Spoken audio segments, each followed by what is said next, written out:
sami-sami ngadangukeun dongeng. Anu mana Mang Jaya Saparakanca di Mang Jaya Official bade ngaca dongeng judulna Cipanon Indung karangan Ki Leksa. Atuh para wargi ayeuna dincak bagian ke-18 tuh. Tekaraos 18 episode we nya para wargi. Upami di playlist Mang Jaya Official para wargi sadaya aya carios anu namina Rampo Gerot di Ciharendong. Nah, oh iya Rampo Gerot. Terus aya bermi terus aya pilari di playlist na para wargi. Sok sieun naroskeun cenah dongeng naon bae gitu. Terus aya ayeuna ku Mang Jaya dihanca hiji-hijinya para wargi. Di antawisna aya Rampo Gerot Ciharendong anu jumlahna kirang langkung 14 episode para wargi. Diteraskeun kana Amran Ngambah Sagara anu kirang langkung 8 episode. Itu para mitra sadaya. Ieu kalebetna para mitra kana naon teh ieu para mitra sadaya carios nyambung rodaya tipak ibulan. Kitu nya para wargi. Mangga nyangkakeun ayeuna Cipanon Indung karangan Ki Leksa dina bagian ke-18. Wilujeng ngadangukeun.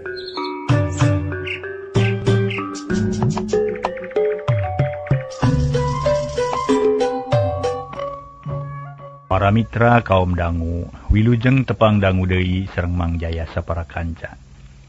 Mang Jaya bade neraskeun hanca dongeng nu katunda carios nyambung judulna Cipanon Indung. Ayeuna nincak bagian ka-18.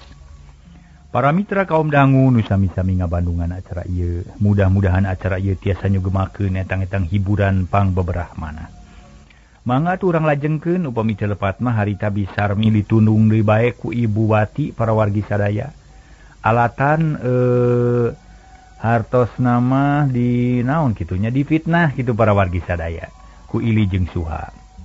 Majarkeun pamasalakina bisarmi boga hutang samalih para wargi sadaya Ibu Wati henteu naon teh henteu taliti dina mayar dina mayar ka Suha teh ka Ili sareng Suha.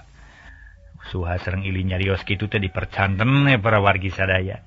Kirang taliti tadi ya Buwati teh. Buwati teh dugi ka antukna anjeunna ngaraos kumaha nya para wargi sadaya. Keur mah ngewa ka bisarmi katurug. Jadi aya jalan komo meuntas para wargi sadaya upami katurug katutuh mah kasebatna teh pikeun bisarmina. Jadi sebisarmina katurug katutuh. Katurug katutuh cenah cek basa Indonesia mah sudah jatuh ketimpa tangga. Para wargi anu mulia nu sami-sami ngadangukeun ieu dongeng, mangga urang lajengkeun deui pikeun Ibu Wati mah aya jalan komo meuntas. Janten keur mah ngewa ka bisarmi aya jalan pikeun nunung, mangga wilujeng ngadangukeun ieu dongeng etang-etang hiburan pang beberah mana. Ningali keayaan kitu para wargi sadaya, Yati atuh karunyangeun tuluy nyarita. Bi, kunaon bi? Teu damang bibi? Yati ngadeuketan gep nyekel pigeulang bisarmi. Nu harita ngaleper bakat kureuwas jeung heran. Teu ngarti ku omongan dununganana nu ujug-ujug ambek. Neng kunaon tuang ibu teh nah make bendu ka bibi? Ceuk bisarmi harosos. Panon carindak-dak neuteub ka Neng Yati. Tadi ge sanggem Yati ibu teh bendu, Yati ge diseuselan bi. Bisarmi ukur neureuy ciduh nahan kasedih. Bibir ngageter jigerek ceurik tapi bisarmi geus loba pangalaman. Henteu katuturusan kitu geuwat istighfar bari ngusap beungeut. Jungnang tungkop kana babawaan tuluy asup ka dapur. Sanggeus beberes sakedeung tuluy nyampeurkeun ka Buwarti. Ka Buwati nu harita jamotrot keneh bari diuk dina kursi. Brek bisarmi daku gigireunana. Panon melong kana beungeut Biwati, dua leungeun numpang dina pingping. Pok nanya sopan jeung leuleuy bisi matak nyinggung kana hate dununganana. Juragan hapunten abdi teh kumawantun. Bade tumaros naon margina juragan bendu ka abdi sareng naon kalepatan abdi teh juragan. Na atuh burilak teh panon Buwati bunceli. Molotot ka bisarmi nu daku gigireunana. Memeh nyarita kekerot heula tuluy neureuy ciduh ti koro katara lok-lokan jiga nu hanaang geus kitu pok nyarita tegeug. Sarmi, Gaji maneh 3 bulan kaliwat beak dipake bayar hutang. Maneh boga hutang keneh ka kami 2 bulaneun. Sabab kami geus nalangan. Nalangan maneh bayar hutang. Sametan. Nah sametan naon agahan abdi mah teu ngartos. Bisarmi beuki heran. Teu ngarti kana omongan Buwati, tapi Buwati teu nemalan ku siwal ngabijilkeun kuitansi nu geus rikes. Saong dibikeun ka Bisarmi barang diilo ku Bisarmi meni ngajenghok reuwas. Sajongjongan macolohok bengong bari neuteub kana tulisan nu jelas pisan yen Karta boga hutang 50.000 kasuha. Kunaon make ngahulang? Rewas merenya pedah Rusiah maneh kanyahoan ku kami. Teu kudu rewas-rewas ari rumasa mah sabab nu jahat mah jeung sulit mah lila-lila ge bakal kanyahoan.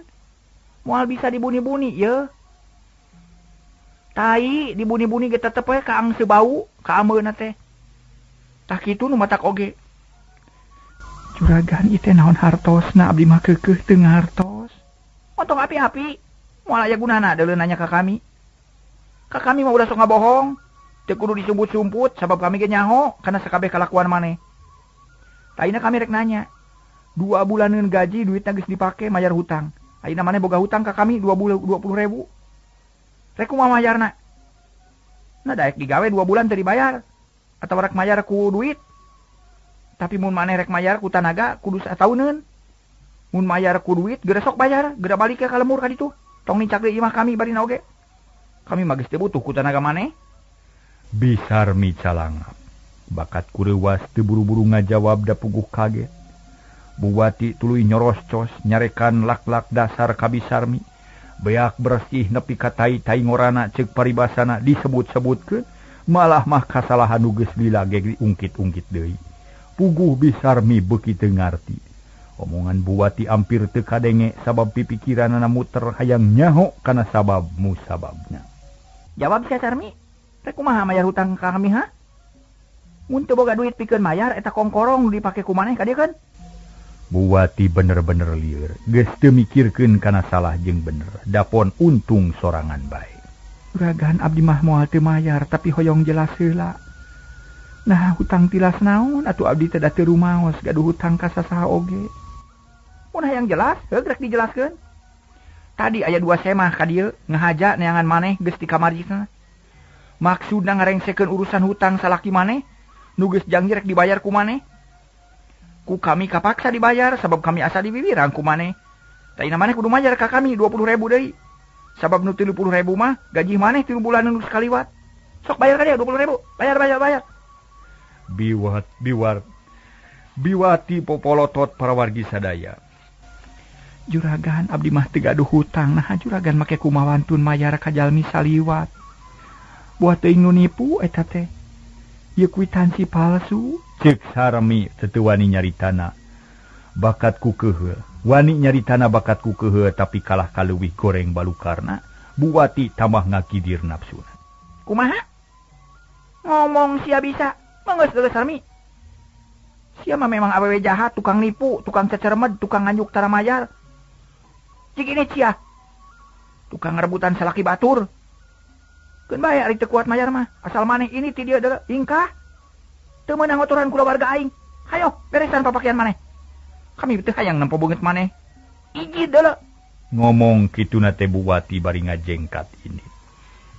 Teu malire ka Bisarmi nu deku bari dangah cipanon merbei bijil. Hate ancur burak-rakan harpan reuntas di jalan. Sedih jeung ngalangsa bet diamek teu pupuguh. Mun yakin dosana onaman mah najan rek dihukum gantung dibuang tinggi ge. Henteu matak gimir. Tapi ieu mah bener-bener teu rumasa salah, teu rumasa boga dosa, teu rumasa boga hutang. Bisarmi nileuleus awakna cipanon murubut harita keneh tuluy nyarita. Ya Allah, Gusti, dodoja naon deui nu tumiba ka diri abdi teh atuh. Nah saha nu mitenah ka diri abdi? Duh, Gusti nu Maha Murah. Abdi neda pitulung. Ceuk Bisarmi bari terus nyuuh kana ubin. Cipanon beuki juuh kaperes ku rasa sedih nu taya wates wangenna. Tapi teu lila kituna manehna sadar pikeun nyalametkeun dirina kudu buru-buru ingkah ti dinya. Bisi dununganna leuwih kalap. Akhirna tega mergasa ka dirina. Bisarmi gancang ngaleos ka dapur tuluy bebere sakedeung. Sup ka kamarna tuluy meresan papakean bari cari nakdak. Lamunan geus tepi ka lemur, anakna kacipta baka sangsara kurang waragad sabab kadatangan manehna teh teu mawa duit. Wayahna sing sabar Rojali. Mak teh teu meunang duit ayeuna mah geuning sabab katipu ku jalma nu teu tanggung jawab. Ceuk Bisarmi ngomong sorangan teu kanyahoan tukangeun aya nu nangtung bari colohok. Horeng Yati nu tita tadi ngawaskeun bae. Bibi bade ka mana beberes acu? Gebeg Bisarmi ngarenjak. Red kanunanya sakedapan mah melowong bari cari nakdak asa kagagas ditanya ku budak anu sakitu bageurna. Tina awahing ku ngarasa geus lila ngurus Yati asa ka anak sorangan. Sabab sakapeung mah sare gesok dikeukepan ku manehanana. Yati oge jiga leuwih tentrem lamun jeung Bisarmi. Neng bibi mah moal ka mana-mana bade wangsul we heula ka lemur sakedap. Bade ngalongok Rojali bilih teu gaduhkeun artos kanggo sakola. Moalami da biasana ge ukur 2 dinten neng. Ceuk Bisarmi kapaksa ngabohong. Sabab manehna geus bisa neguh yen eta Yati teh bakal kuciwa mun manehna bebejarek terus balik mah. Bibi, Yati mah hoyong terang sareng Rojali. Yati mah hoyong ameng ka kampung bibi Yati ngiringnya. Lain mah teh sakola enjing minggu. Ceuk Yati bari dengadeuketan. Muntang kana leungeun Bisarmi atuh mending ngalenyap hate Bisarmi. Asa teu tega rek papisah jeung anak asuhanana. Nu kacida dipikamemeutna lir ibarat ka anak sorangan. Neneng bibi mah atoh upami neneng aya maksad kitu teh nanging ayeuna mah moal tiasa neneng engke we sanes waktos. Tangtos ku bibi dibantun ka lemur, ditepangkeun sareng Rojali anak bibi. Yati baeud. Teu panujueun ngadenge jawaban Bisarmi, tapi oge ngarti sabab indungna memang keur benu mun menta idin yakin moal diidinan. Yati ngabetem teu nyarita si panon merebei bijil. Sing sabar neneng. Dangke tangtos aya kasempatan anu sae. Kamu amengan ka lemur bibi mah ayeuna mah antosan we heulanya. Bibi bade beberes sakedap. Ceuk Bisarmi tuluy nyium tarang Yati. Geus kitu nelepan sajadah jeung mukena lep kana koper diteuteub ku Yati. Teu kungsi lila Bisarmi geus rengse meresan barang-barangna. Tuluy ngajingjing koper ka tengah imah dituturkeun ku Yati nu embung pajauh. Reg ngaraneg di tengah imah panon melong kalawang kamar. Juragan abdi mah parantos rengse sumangga parios sila koper abdi bilih aya barang-barang juragan nu kabantun. Ceuk Bisarmi harosos. Mangeus, cigera ini cia, teu kudu bomong bari oge. Jawab Buati ti jero kamar teu ngelol-ngelol acan bakat ku keheul. Atuh puguh matak nyentug kana hate Bisarmi. Nu memang geus nyeri ti tadi keneh. Bisarmi neteup ka Yati nu diteuteub malik neteup panon ngen celong pikawatir. Lila-lila gabrug Yati ngarontok ka Bisarmi tuluy nangkeup pageuhnaker. Yati geus ngartieun kana naon-naon nu kajadian sabab bisa neguh kana kaayaan indungna harita ku ucap-ucapan bieu oge jelas yen Bisarmi teh diusir kuno jadi indungna. Bibi ulah ngantunkeun Yati, Bi. Yati sareng saha, Bi? Yati ngaharewo sorana ngageter. Nahan picirikeun Bisarmi ngalaketai hatena. Budak ditangkeup pageuhnaker didedetkeun kana dadana. Neng ulah nangis geulis. Bibi moal ngantunkeun ka Neng, bibi bade ngalongok heula Rojali ka lemur. Sing anteng di dieu nya geulisnya. Bibi ulah bohong, Yati mah tos ageung. Yati tos kelas 6, moal tiasa dibobodo ku bibi. Ulah angkat bi di dieu we sareng Yati, Bi. Bisarmi teu nemalan. Sabab moal aya tungtungna ngaladenan omongan budak mah tangtuna ge kalah kanamahan sedih jeung peurih. Yati dilesotkeun lalaunan tuluy diteuteub beungeutna. Lila pisan keur kitu para mitra sadaya. Yati melong ka Bisarmi siga nu hayang sidik hayang apal sangkan para wargi ulah poho deui. Kana rupana Bisarmi ngumar cipanon Yati cari nakdak bari inghak-inghakan. Yati, nanaonan sia ha?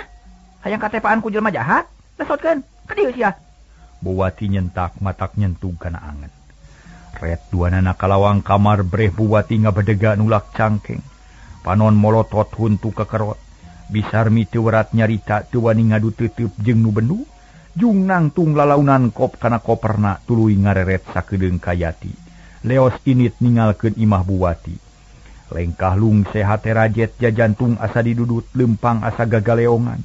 Bumi alam asa tibalik jalan sorangeun tarahal. Poek peteng para mitra lir samagahadunya. Bisarmi ningalkeun imah dununganana bari mawa hate ancur nuburak-rakan sabab mata rentas harapan keuna bingung jeung apa tokas hitnala homak malas harbuya harsulungis enggak ange ngisi bumi lainnya daya lelik cek Bisarmi bari ngarandeg di lawang pakarangan. Red katepas breh aya kalangkang Yati sakolepat lenyap hate Bisarmi ngalenyap reuas. Gancang ngaleos init bisi pugag lampah buntu laku balukar tina melangka anak dunungan. Para mitra kaum dangu kocapkeun panon poe beuki luhur. Panasna beuki moreret kaayaan kota Bandung beuki rame kendaraan rupa-rupa meuni balawiri di jalan raya. Harita Bisarmi lempang maju ngidul mapai jalan Sunda. Lila-lila serog ka parapatan tuluy mengkol ka kenca lempang deui bari mikir-mikir pilampaheun. Heran aing manaha saha nu geus mitenah ka aing. Naon sababna make jeung kumaha nipu? Apan aya tulisan dina kwitansi netelakeun yen salaki aing narima duit ti Suha. Nah Suha nu jadi buronan teh kitu. Moal salah pasti manehna sabab manehna kungsi patelak jeung salaki aing. Basa oci maot teh. Teung teuingeun mun nya teh mah.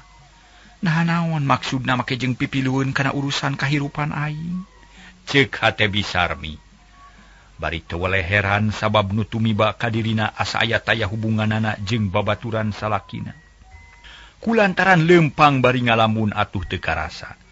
Manehna geus tepi ka kosami regeureun di hiji tempat tumpa tempo kana barang dagangan. Nu ngabarak di toko-toko jeung dadasar. Bisarmi inget karo jali nu kungsi pesen ka manehna hayang dipangmeulikeun kantong paranti sakola, tapi ayeuna moal bisa dicumponan sabab keur ongkos ge teu boga. Kumaha atuh aing teh tada teuing ngarep-ngarepna anak aing. Hayang kantong ti bareto can kalaksanakeun. Mangkaning duit teu boga, usaha teu boga. Tapi apan aya keneh kongkorong. Leungeun Bisarmi ngaragamang kana beheung kep nyekel kongkorong nu tadi dipenta ku Buwati keur mayar hutang. Untung teu dibikeun mun dibikeun teh aing garing sagala pugag. Moal boga keur ongkos-ongkos acan sigana mah. Da barangna tatalang raga barang mah. Leuwih hade jual we duitna keur ongkos jeung keur ngirim rojali. Sanggeus boga pikiran kitu. Bisarmi ngadeuketan toko emas kalayan teu panjang mikir kongkorong dilaan. Tuluy ditawarkeun kanu boga toko teu rewe ada aya surat-suratna cereng dibayar nurutkeun harga emas poe eta. Bisarmi narima duit rada ngeleper lantaran gambaran kahirupan nu bakal datang geus ka sawang. Tangtu bakal manggih pait jeung peuheur. Bisarmi leos ningalkeun toko emas tuluy muru anu sejet. Nu ngajual baju jeung rupa-rupa tas Bisarmi balanja heula saperluna. Duit diirit-irit sabab bisi teu meunang deui pagawean. Sanggeus balanja Bisarmi megat bemo nu rek ngajugjug ka terminal. Manehna geus buleud hate rek balik heula ka lemurna. Moal wakaneangan pagawean sabab keur kaweur pipikiran mah moal bener jeung deui ngarasa panasaran hayang maluhur heula jelmana nu geus datang ka dununganana. Ari di imah Buwati harita teh teu kadenge nu ngomong.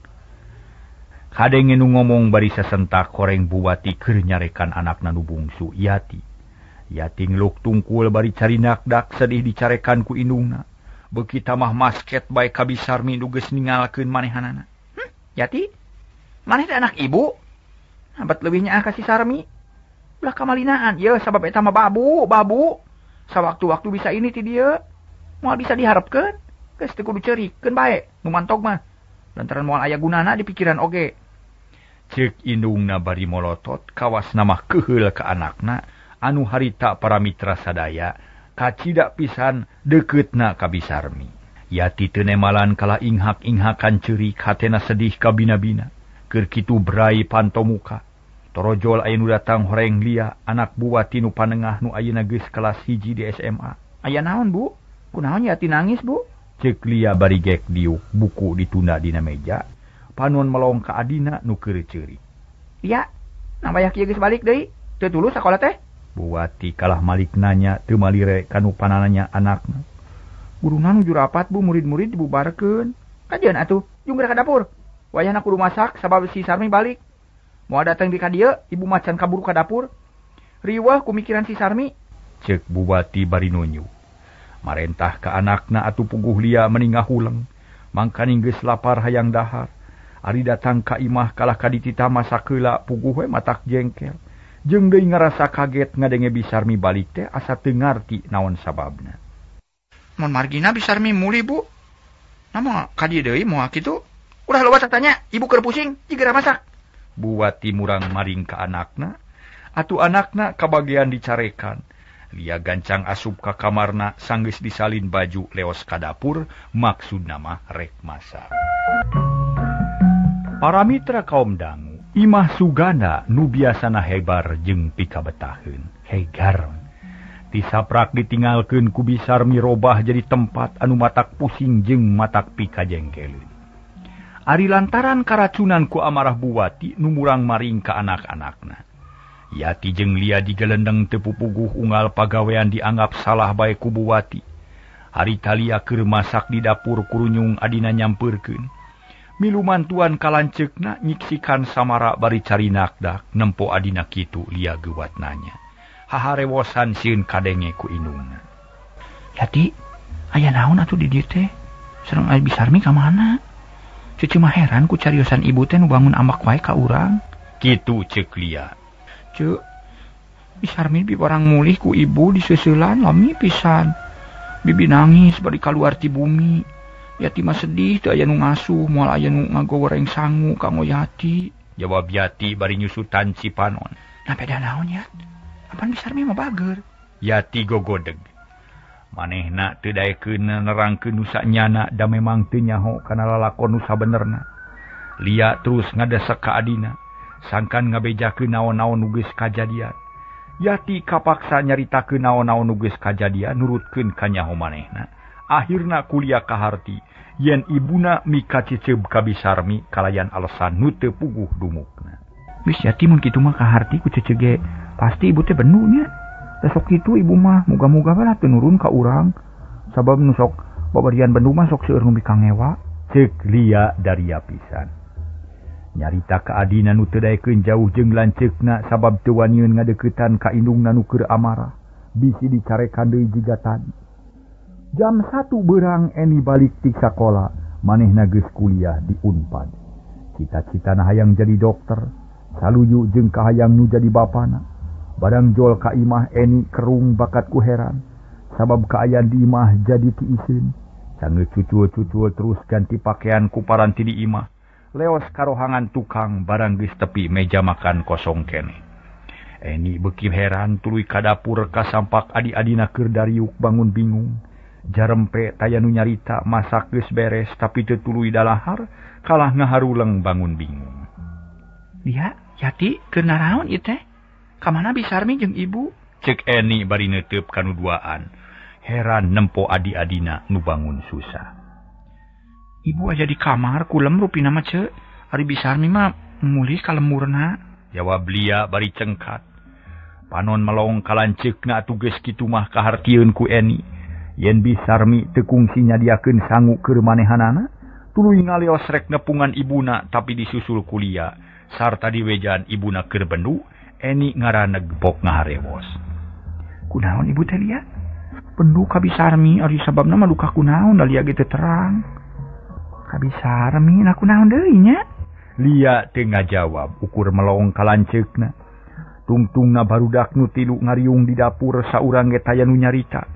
Keur di sakola mah kacida laparna tapi sanggeus nempo kaayaan di imah kitu.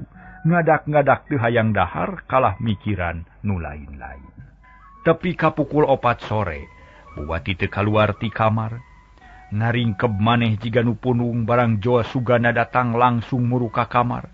Tapi kacida kagetna pantok kamar dikunci ti jero. Hai. Nasaha di kamar? Bu, buka panto, Bu. Ceuk Sugana bari keketrok. Panon melong kana liang kunci reket berai panto aya nu muka. Atuh harita Buwarti meni bareueus jiga tasare tibra. Suganda colohok barintit paramitra. Aita sare mah barintit. Kunaon wayah kieu? Sare kene, aya nu karaos, Bu? Henteu patunuh we meni teu karaos bakat ku tibra pukul sabaraha teh, Pak? Jawab Buwati bari tuluy malik nanya. Panon ngareret kana jandela di luar caang ngebrak. Oh, kapulosan. Manawi teh anu karaos, hariwang apa mah bisi teu damang. Nya syukure ari teu naon matu. Sugana asup ka kamar guprak nuna tas luhureun meja tulisna. Geus kitu ganti baju ku paranti di imah. Sedengkeun Buwati gancang ka tukang ret kana meja makan. Kosong keneh telenyeng ka dapur ka sampak anakna ngariung tiluan. Buwati colohok lila-lila pok nanya ka Lia.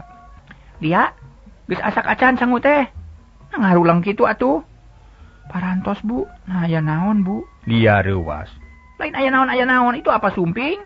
Ayo sadiakeun tuangeun. Urang ngariung sakalian. Atuh idang teuing atuh. Rada morotot kitu nanti atuh Lia rumahuh bangun seunggah. Ret kalanceukna nu direret Surti tuluy cengkat hampir bareng. Kalayan teu laloba omong deui Lia jeung Eni nyadiakeun dahareun di meja makan. Ari Buwati ngaleos deui ka tengah imah ka sampak Suganda keur ngabaheuhai bari udud sigana mah capek meureun. Ka mana ari Sarmi, Bu? Cing sinani nyu jeruk sagelas atuh hanaang apa teh? Mun aya pake es leutik. Cek Suganda can nyahoeun yen Bisarmi geus balik ka lemurna. Buwati rada gugup manehna teu bisa neguh mun salakina nyaho tangtu kaayaan bakar leuwih kacau.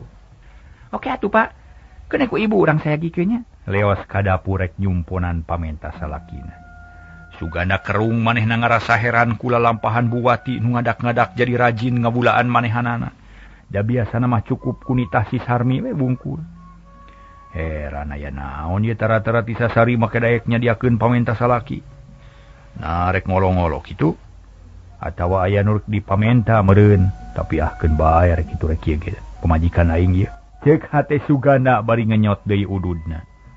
Panon melong kalawang dapur tekung silina Buwati geus balik deui bari mawa cai jeruk sagelas jangkung sok ditunda dina meja.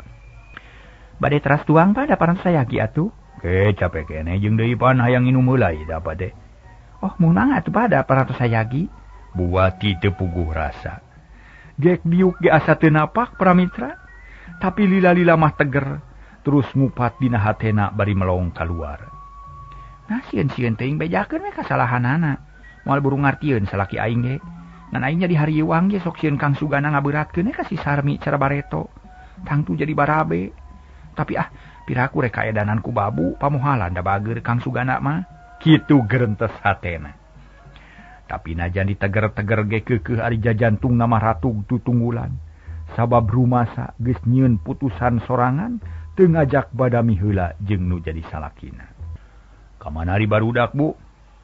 Meni asa ti isieun teuing ieu tapan biasana mah lamun bapa datang teh sok milu ngariung di dieu lain. Suganda nanyakeun anak-anakna.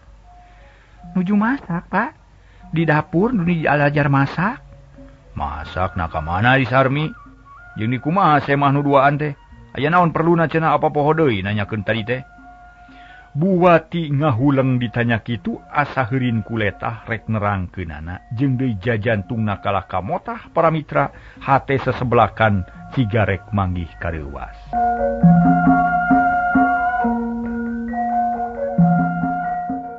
Para mitra sadaya, Suganda harita ningali kaayaan kitu. Puguh we heraneun manehna neuteub ka Buwati pok nanya deui. Aya naon ieu ibuna? Nah, jiga nu gugup jeung reuwas ting. Kunaon gering? Aya nu karasa? Teu, Pak, tapi Bisarmi mah aya nu Buwati beuki gugup. Aya nu naon? Aya nu ngiwat atawa aya nu balik? Sanes aya nu nagi, ieu aya nu nagi sabab manehna teh boga hutang nu kacida gedena. Ku ibu kapaksa dibayar hutangna, motong tina gajina nu can katarima. Da tilu sasi nu kapengker can dibayarkeun. Ditambah ku gaji 2 bulan. Janten nu can dipigawe jadi Bisarmi boga hutang 2 bulaneun kitu ta, Pak? Ceuk Buwati bari pepeta. Suganda kalah ka kerung bari ngusap tarang saeutik teu ngarti kana omongan pamajikanana. Supaya gancang kaharti sarta teu pabaliut, bejakeun naon-naon nu geus kajadian. Kumaha lalakonna sok terangkeun. Atuh najan bari jeung heurin kuletah kapaksa Buwati teh, nerang ke nuges tumiba ka Bisarmi. Ditetek taya nu kaliwat komodina nyaritakeun kagorengan Bisarmi mah ditamah ku nuges leuwih tegas. Sangkan Suganda milu cecep ka Sarmi. Sanggeus rengse nyaritakeun lalakonna ditungtungan ku tumanya. Tak kitu lalakon teh Pak, rupina mah apa ge satuju pangintennya. Sabab tindakan ibu teh hade pikeun nyegah barudak sangkan teu katepaan ku kasakit Bisarmi. Leres nawa henteu Pak. Suganda kekerot nahan amarah. Hatena banget teu panuju kana tindakan Buwati. Sabab bener-bener teu boga rasa jeung rumasa, teu aya ras-rasan. Sarta teu make perhitungan wajar. Suganda meuni beureum beungeutna panon molotot ka Buwati bakat ku teu panuju. Ngerakeun. Salah kalakuan teh Bu, gagabah jeung sologoto. Percaya ka Sarmi nu geus jadi pagawe urang atawa percaya ka jalma saliwat? Di mana perasaan ibu ayana? Nah, teu mikir teuing. Kudu panjang pikiran teh, kudu aya kahareupna atuh. Hah? Cenah teu panuju Bapak teh? Nyarek satuju kumaha putusan kitu teh gagabah teuing. Teu ngaragap kana hate batur, teu boga ras-rasan, teu boga wiwaha, sanunya lalaki nu duaan teh nipu, bari mitenah kanu teu boga dosa. Gagabah hirup teh. Harita Suganda langsung nyarekan ka Buwati. Lantaran ku saliwatan geges kaharti yen Bisarmi teh keuna ku pitenah. Ari pamajikanana katipu ku dua semah nu tadi, puguh Buwati jadi muringkal amarahna, kasakit matuhna kancing. Pak, ulah gagabah nu ding teh bisi nyalahan. Piraku ka diri sorangan anu geus jelas nipu ka batur, ngabobodo ka nu lian. Naon gunana ngabela si Sarmi apa? Ari ngagubruskeun jeung mopohokeun ka bari ngagubruskeun jeung mopohokeun ka pamajikan. Buwati jadi kasar nyaritana geus mimiti timburu ka salakina. Ae. Ngomong naon mati? Ka mana wae nyarita teh? Tuh, beuki yakin we nu boga dosa mah. Ari kanyahoan teh amek, ulah ditutup-tutup da moal bunyi ya. Aku ame hampang. Buwati kalah ka ngalelece, panonna neuteub ka salakina nu ngagidir nafsu. Wati, supaya jelas masalahna coba terangkeun naon nu dimaksud ku anjeun. Saha nu nipu jeung nu nipu ka saha? Ngabobodo teh ngabobodo ka saha? Nu nipuna Bapak, nu ditipuna diri kuring. Siga nu nyanyaah jeung deudeuh mika cinta salilana ari buktina nyumputkeun kalakuan nu teu uni. Sabab boga simpenan Bapak teh midua hate teu satia ka kuring kitu. Ceuk Buwati terang-terangan ngabudalkeun isi hatena. Suganda menibun celik bakat ku amek. Da puguh teu rumasa. Ari nyarita teh ulah janji heuai wae atuh mana buktina? Eta Bapak na make nanyakeun bukti.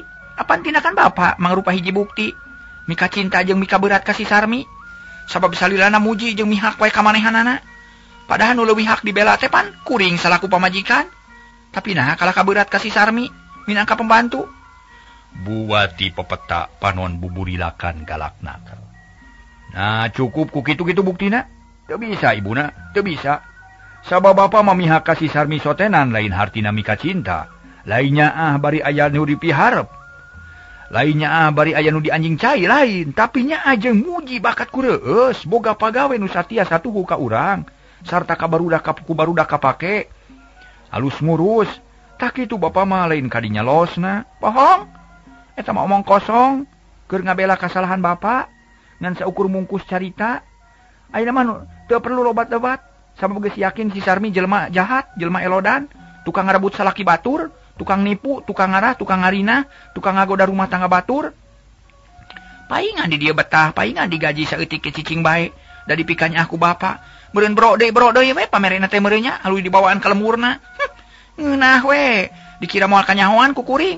Geus teu kudu debat teuing si Sarmi mah geus init beureun oge. Cek Buwati kawas nu umbung ka papanyangan, bisi manehna kasedekeun. Teu bisa direngsekeun kitu bae. Kudu beres bari jeung karti ku akal. Puguh alesanana jeung dadasarna. Mun kitu mah hayang meunang sorangan atuh ibuna teh. Licik jeung hianat ngaranna. Suganda beuki nafsu keur mah capetas digawe, katurug-turug mangih kapusing. Atuh teu bisa disalahkeun lamun amarahna kaleulewihi. Menanya kale waktosna ka bujeng para mitra sadaya.